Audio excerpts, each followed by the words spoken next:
It's like in your DNA and in your blood to cheer against Trump because you want him not to be successful so bad. You have to cheer against the efficacy of these strikes. You have to hope maybe they weren't effective. Maybe the way the Trump administration has represented them isn't true. So let's take half-truths, spun information, leaked information, and then spin it. There's been a lot of discussion about what happened and what didn't happen. Step back for a second. Because of decisive military action, President Trump created the conditions to end the war, decimating, choose your word, obliterating, destroying Iran's nuclear capabilities. Whether it's fake news, CNN, MSNBC, or the New York Times, there's been fawning coverage of a preliminary assessment. I've had a chance to read it. Every outlet has breathlessly reported on a preliminary assessment from DIA. I'm looking at it right now. Again, it was preliminary, a day and a half after the actual strike. This is preliminary, but leaked because someone had an agenda to try to muddy the waters and make it look like this historic strike wasn't successful.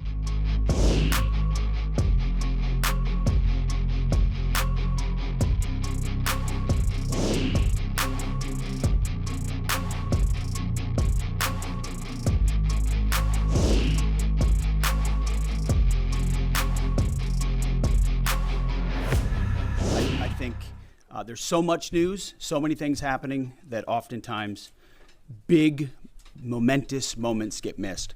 What President Trump accomplished in NATO yesterday was game-changing and historic. A shift in burden sharing to European responsibility in NATO that most would have said was impossible at the beginning of his term. But he said NATO needs to pay up. They started in the first term, and here in his second term, we've accelerated that. 32 NATO countries committed to spending 5% of their GDP on defense, on actually investing in the NATO alliance. So I hope with all the ink spilled, all of your outlets find the time to properly recognize this historic change in continental security that other presidents tried to do, other presidents talked about. President Trump accomplished it. It's a huge deal. You see, we're here this morning because in hunting for scandals all the time, in trying to find wedges and spin stories, this press corps and the press corps miss historic moments.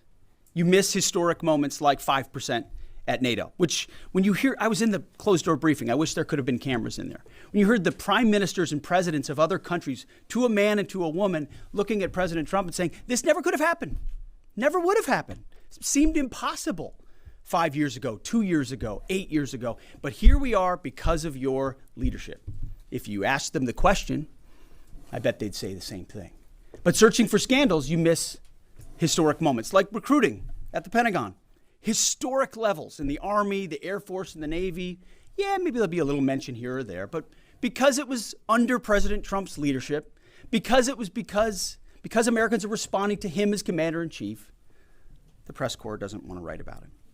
Or bring us to the topic of the moment, the highly successful strikes in Iran. Let me read the bottom line here. President Trump directed the most complex and secretive military operation in history, and it was a resounding success, resulting in a ceasefire agreement and the end of the 12-day war. There's been a lot of discussion about what happened and what didn't happen. Step back for a second. Because of decisive military action, President Trump created the conditions to end the war, decimating, choose your word, obliterating, destroying Iran's nuclear capabilities. I want to read some of the assessments that have been provided because whether it's fake news, CNN, MSNBC, or the New York Times, there's been fawning coverage of a preliminary assessment. I've had a chance to read it. Every outlet has breathlessly reported on a preliminary assessment from DIA. I'm looking at it right now. Again, it was preliminary, a day and a half after the actual strike, when it admits itself in writing that it requires weeks to accumulate the necessary data to make such an assessment. It's preliminary. It points out that it's not been coordinated with the intelligence community at all. There's low confidence in this particular report It says in the report, there are gaps in the information. It says in the report, multiple linchpin assumptions are what this assessment, a linchpin assumption, you know what that is? That means your entire premise is predicated on a linchpin. If you're wrong, everything else is wrong.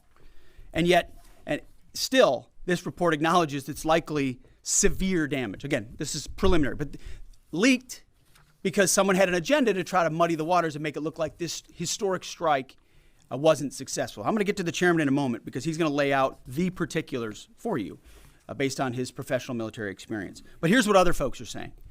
The DIA that put that report out says this is a preliminary low confidence report and will continue to be refined as additional intelligence becomes available. How about the Israeli Atomic Energy Commission? The devastating U.S. strikes on Fordow destroyed the site's critical infrastructure and rendered the enrichment facility inoperable. Have any of these quotes made their way into the New York Times or the Washington Post, MSNBC, CNN? Any of these quotes? How about this one? This is a new one from the UN, the United Nations. No friend of the United States, or certainly Israel often. Here's the head of the UN Atomic Energy Agency this morning, Rafael Grossi.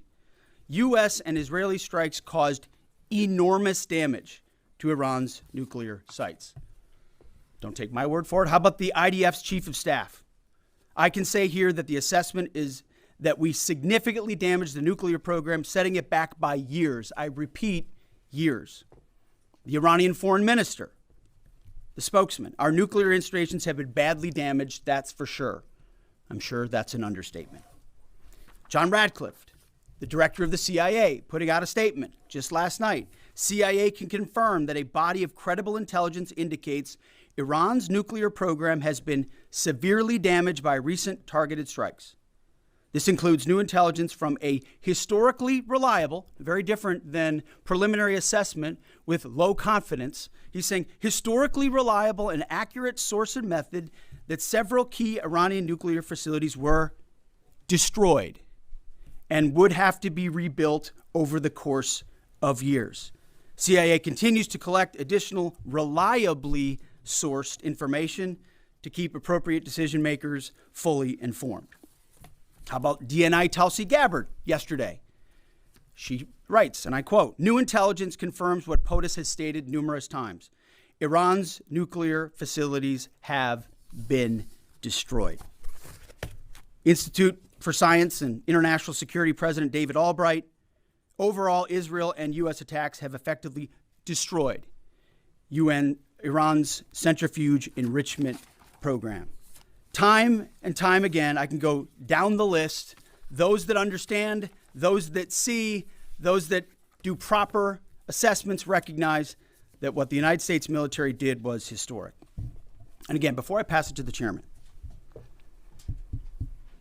because you, and I mean specifically you, the press, specifically you, the press corps, because you cheer against Trump so hard, it's like in your DNA and in your blood to cheer against Trump, because you want him not to be successful so bad, you have to cheer against the efficacy of these strikes.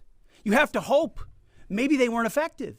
Maybe the way the Trump administration has represented them isn't true. So let's take half-truths, spun information, leaked information, and then spin it in every way we can to try to cause doubt and manipulate the public mind over whether or not our brave pilots were successful.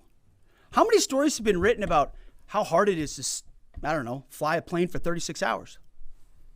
Has MSNBC done that story? Has Fox? Have we done the story how hard that is? Have we done it 2 or 3 times so that American people understand? How about how difficult it is to shoot a drone from an F-15 or 16 or F-22 or F-35? Or what it's like to man a Patriot battery? Or how hard it is to refuel midair? Giving the American people an understanding of how complex and sophisticated this mission really was. There are so many aspects of what our brave men and women did that because of the hatred of this press corps are undermined because your people are trying to leak and spin that it wasn't successful. It's irresponsible. And folks in this room are privy to that information because of the proximity here in the Pentagon. It's an important responsibility.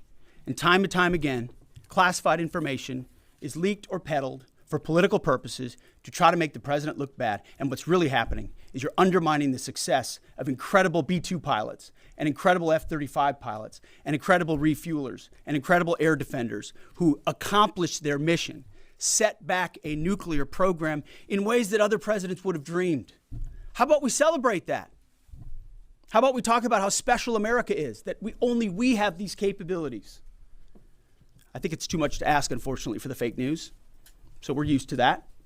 But we also have an opportunity to stand at the podium and read the truth of what's really happening. And the reality is, you want to call it destroyed, you want to call it defeated, you want to call it obliterated, choose your word. This was an historically successful attack, and we should celebrate it as Americans. And it gives us a chance to have peace, chance to have a deal, and an opportunity to prevent a nuclear Iran, which is something President Trump talked about for 20 years, and no other presidents had the courage to actually do.